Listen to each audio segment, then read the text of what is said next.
Terus Ya, Assalamualaikum.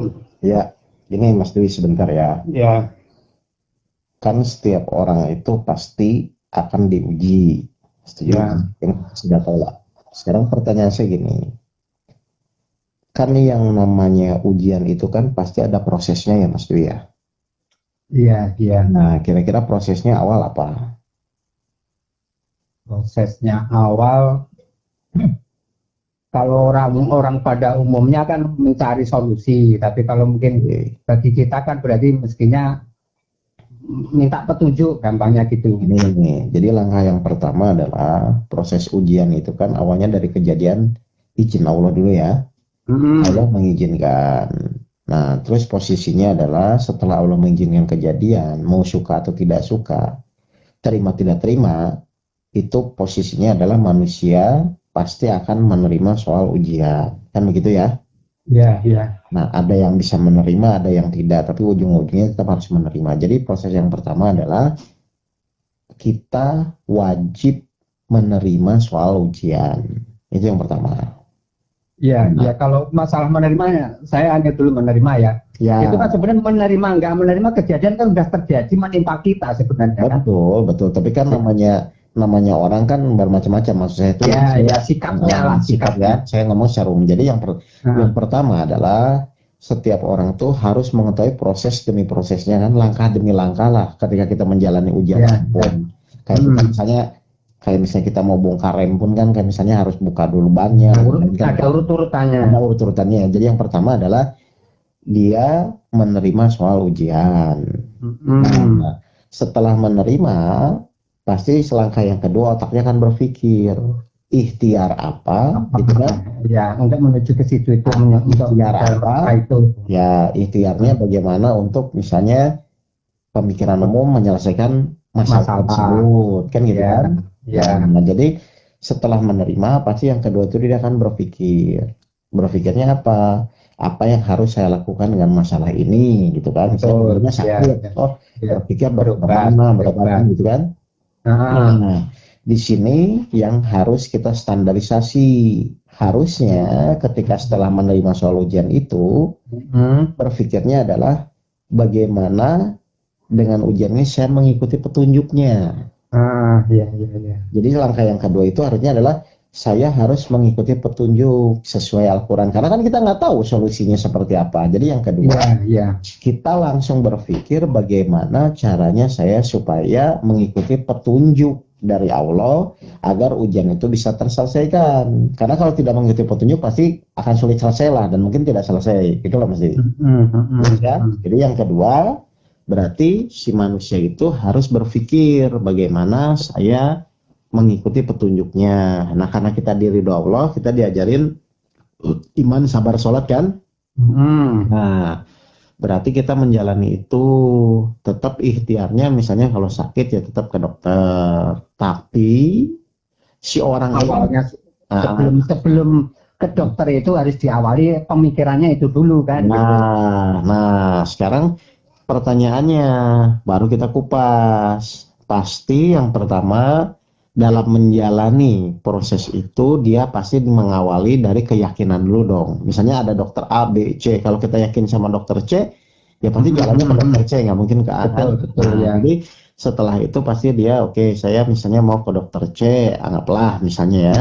Hmm. Nah, terus yang kedua, dia pun harus menyadari bahwa oh sakit ini sebenarnya bukan sebagai siksaan atau penderitaan yang Allah kasih, tapi sebagai apa? Sarana. Sebagai sarana proses menuju metode yang kedua yaitu sabar. Kan begitu kan? Meningkatkan yang tiga itu. Karena sabar itu adalah kita senang menerima kejadian yang tidak enak, ya kan? Nah, karena dasarnya harus senang, berarti harusnya ujian sakit itu bukan lagi masalah dong. Goalnya harus ke sana. Karena berarti kalau misalnya goalnya masih menganggap sakit itu masalah, berarti dia nggak sabar dong. Berarti nggak Ya, bisa. nggak tercapai tujuan Allah untuk memberi sarana itu. Ya, artinya syarat iman sabar itu iman mungkin dari awal, tapi kan pas menjalaninya harus dengan kesabaran. Nah, kalau misalnya orang itu masih menganggap itu suatu permasalahan, berarti belum terpenuhi syarat yang sabarnya kan? Kalau sholat sih orang pasti menjalani lah, tapi intinya adalah ternyata kalau saya renungkan itu proses dari ujian itu satu menerima, yang kedua dia akan berpikir dalam hal untuk mengikuti petunjuk, yang ketiga adalah dia harus pada titik sampai masalah itu bukan masalah. Kenapa masalah itu bukan masalah? Kan sudah dirubah menjadi sarana berlatih sabar. Nah, yang terakhir apa? Yang terakhir menunggu keputusan Allah. Karena hanya Allah yang bisa menyelesaikan. Berarti posisi kita bukan posisi untuk menyelesaikan.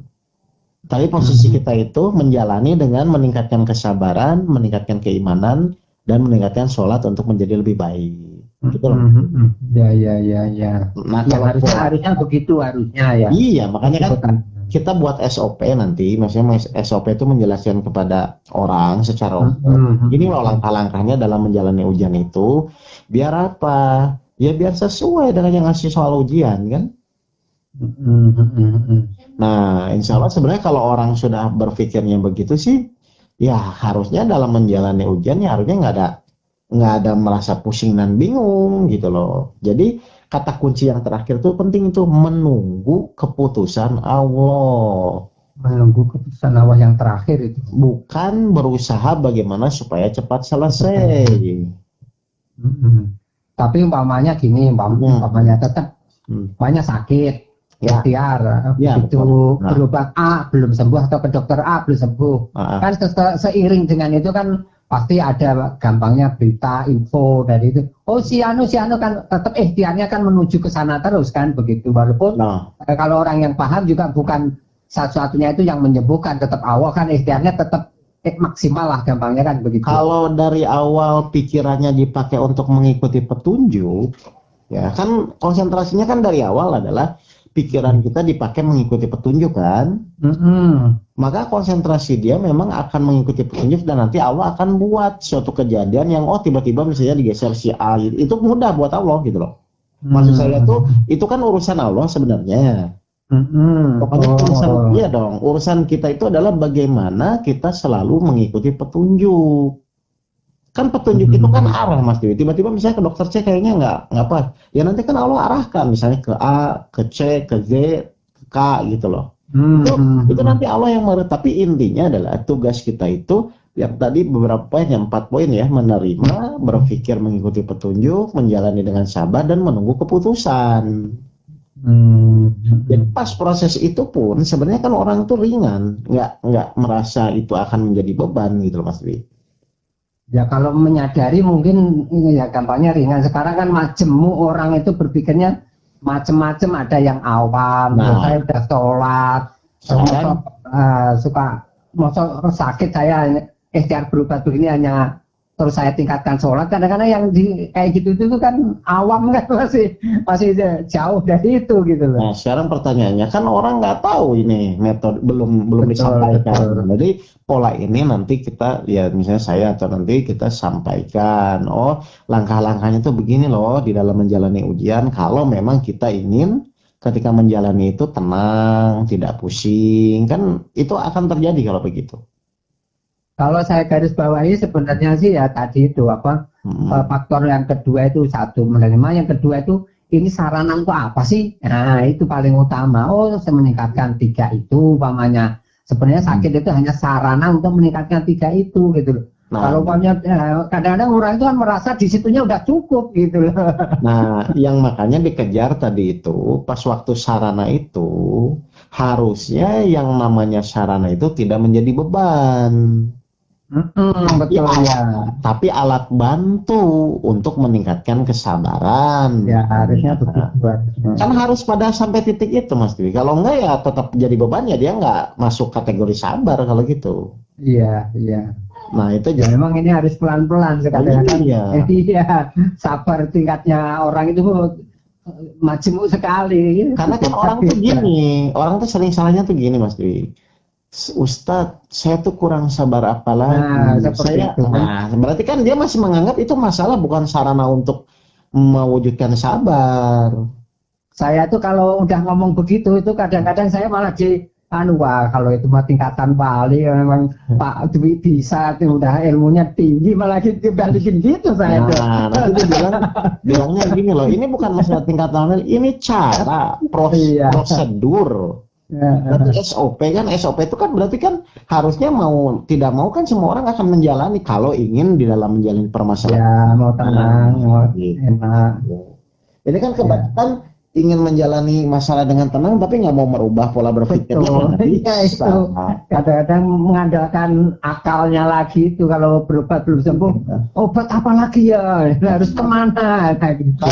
Kalau seperti itu masalahnya kasusnya tidak akan mungkin selesai karena dia menganggap ujian yang Allah berikan itu bukan sebagai sarana tapi sebagai suatu beban.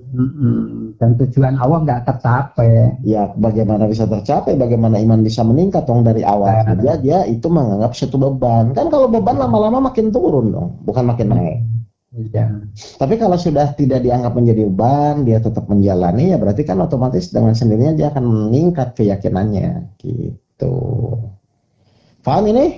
Ya insya Allah. Walaupun nggak bisa menerangkan tapi paham apa yang dimaksud. Yang penting saya bisa lepas dulu biar paham. Oh gitu ya. Ya paham. Ya, terima kasih Mas. Ya, matur nuwun. Ya. Gitu. Waalaikumsalam.